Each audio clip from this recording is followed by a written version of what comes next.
రమేష్ సంచలన వ్యాఖ్యలు చేశారు. కవితపై లిక్కర్ కేసు విచారణ ఆపితే బీఆర్ఎస్ను బీజేపీలో కలుపుతామని కేటీఆర్ అనలేదా అని ప్రశ్నించారు. విలీనం గురించి తన ఇంటికి వచ్చింది మర్చిపోయారా అంటూ మండిపడ్డారు. కేటీఆర్ కోరిక మేరకు తాను బీజేపీ పెద్దలను కలిశానని, అందుకు వారు బీఆర్ఎస్ అయిపోయిన పార్టీ అని, తమకు అవసరం లేదన్నారని చెప్పారు. ఈ విషయాన్ని కూడా తానే కేటీఆర్కు చెప్పానని తెలిపారు. కాదని కేటీఆర్ గుండె మీద చేయి వేసుకొని ప్రమాణం చేయగలరా అంటూ నిలదీశారు. కవిత ఢిల్లీలో జైల్లో ఉన్నప్పుడు నువ్వు ఢిల్లీకి వచ్చి నా దగ్గర టైం తీసుకొని మా ఇంటికి వచ్చిన మాట వాస్తవం కాదా? ఇంట్లో సీసీ కెమెరాలు ఉన్నాయి, నేను తీసి మీడియాకి ఇస్తా. నువ్వు ప్రెస్ మీట్ పెట్టి దీనికి సమాధానం చెప్పు.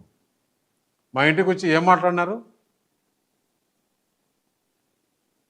మేము చేసిన అవినీతి అన్నీ కూడా ఈడీ సిబిఐ లేకుంటే కవితను బయటికి వదిలేదానికి ఏర్పాటు చేయండి. మేము బీఆర్ఎస్ పార్టీ దేనికైనా సిద్ధం.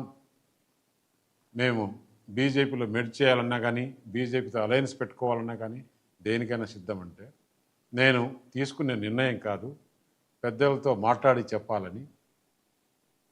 పెద్దలతో మాట్లాడిన తర్వాత మనం ఎలక్షన్స్లో ఏం చెప్పాం? ఈ బీఆర్ఎస్ పార్టీ అవినీతి పార్టీ, దీంతో కలిసే సమస్య లేదు. అయినా కూడా బీఆర్ఎస్ పని అయిపోయింది. పార్లమెంట్లో ఒక సీట్ రాలేదు, గవర్నమెంట్ లేదు, ప్రజలు వాళ్ళని చీకొట్టారు. అటువంటి వాళ్ళతో మనం కలిసే సమస్య లేదని చెప్పిన తర్వాత నువ్వు ఎంత బాధపడి ఎంత చేశావు? అసలు రాజకీయంగా నువ్వు ఏ విధంగా ఎమ్మెల్యే అయినావు తెలుసా? ఆ రోజు టీడీపీ టీఆర్ఎస్ అలయన్స్లో